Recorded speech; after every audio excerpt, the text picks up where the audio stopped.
What do Newt Gingrich, George Soros, Black Lives Matter, and the Chinese Communist Party all have in common? Well, knowing that we have a very aware audience, this one probably won't be a hard one to figure out, but will help expose some connections in this episode of Analysis Behind the News, where we provide the perspective that you can use to restore American liberty and independence.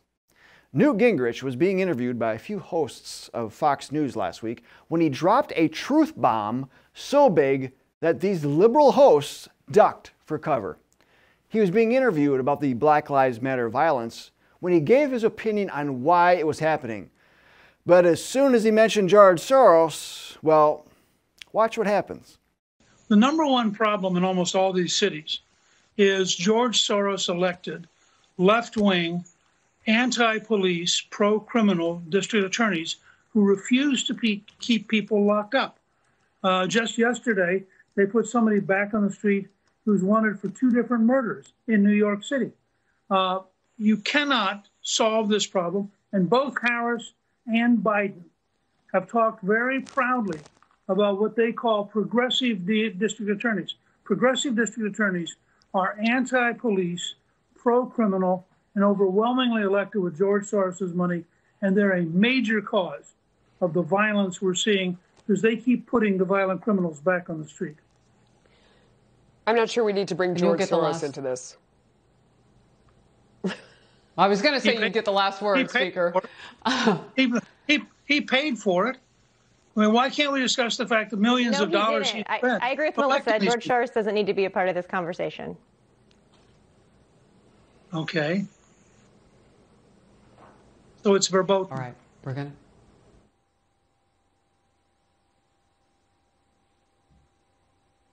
Okay, we're going to move on. Now, either there were some technical difficulties or they weren't prepared to address that bombshell. So let's look into it. Did George Soros play a part in getting progressive district attorneys who are anti-police and pro-criminal overwhelmingly elected? Well, according to an article on Politico.com from August of 2016 titled George Soros's Quiet Overhaul of the U.S. Justice System, progressives have been zeroed in on electing prosecutors as an avenue for criminal justice reform, and the billionaire financier is providing the cash to make it happen. The article stated, Soros has channeled more than $3 million into 7 local district attorney campaigns in 6 states over the past year, a sum that exceeds the total spent on the 2016 presidential campaign by all but a handful of rival super donors. Now, this article is replete with example after example of races that Soros has influenced, including campaigns in Florida, Illinois, Louisiana, Mississippi, New Mexico, and Texas through a network of state-level super PACs and a national 527 unlimited money group, each named a variation on safety and justice.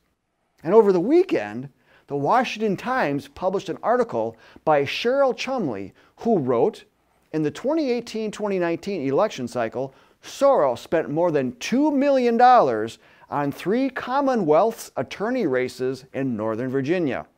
As the Daily Signal wrote it up, radical social justice activists will serve as the top prosecutors for 3 major Washington, D.C. suburbs, including the 2 wealthiest counties in the U.S., after George Soros's Political Action Committee poured $2.1 million into ordinarily sleepy local races. His influence of reforming the justice system is definitely being felt.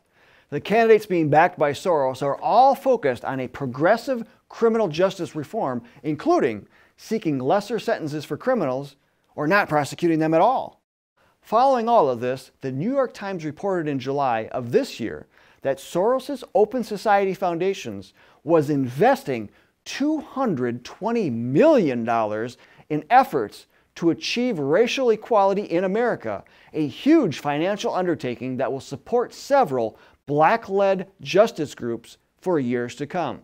The Times also noted that of this, $70 million in local grants supports changes to policing and criminal justice.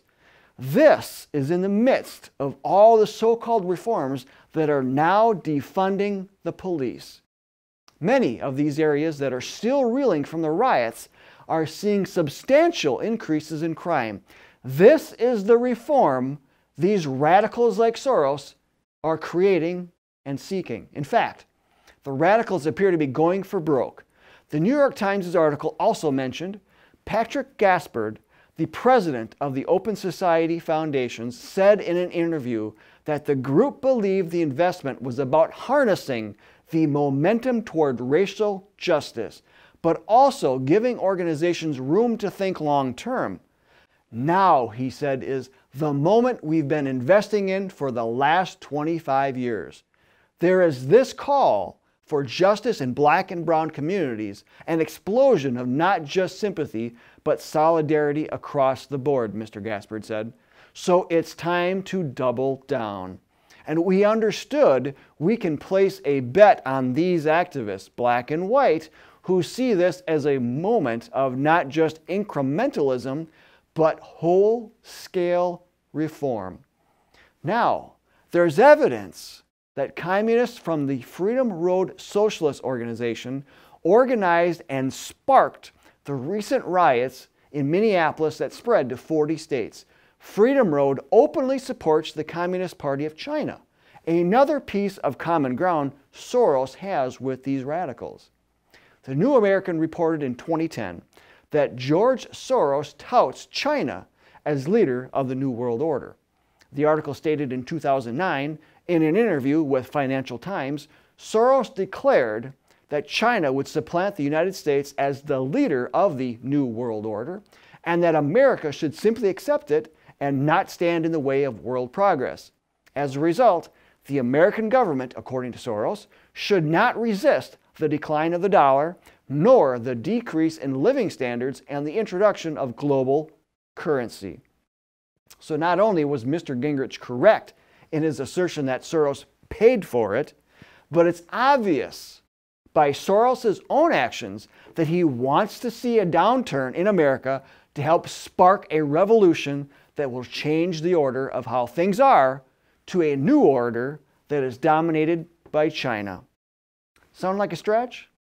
Then ask yourself if 2020 has turned out how you had hoped. The dawn of a new day is in America. Due to a virus with a survival rate of at least 98%, government went tyrannical and trampled on your God-given rights. This new dawn in America is indeed a red dawn, and it's time Americans woke up to the fact that an element of hardcore radical leftists has been reshaping this country under our noses for quite some time. When have you ever heard threats of street violence over nominating a Supreme Court justice? Radicals creating violence and chaos is nothing new, but the agenda behind it is now out in the open. How much more will it take before patriotic Americans have had enough? The John Birch Society exposed this agenda back in 1964 at a time when riots were also filling the streets of America. That same agenda is present in the streets today.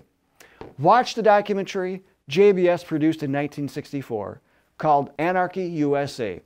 Since it exposes communist violence and destruction, it is not family friendly, but it does explain why. And when you know the problem, you can then be part of the solution. Watch it and then share it with others and suggest they apply for membership in the John Birch Society in order to get to work to counter this anti-American agenda. Also, the New American magazine has just come out with a special report on the war on local police. In it, George Soros plays a large and leading role in this radical transformation of America. Read the issue and share it with others too. We'll even give you a free PDF of it. Direct links are in the video description. Who do you know that cares about freedom and independence? Because, folks, it's time to act. I'm Bill Hahn for the John Birch Society. Until next time, stay informed, stay active, and stay safe, Patriots.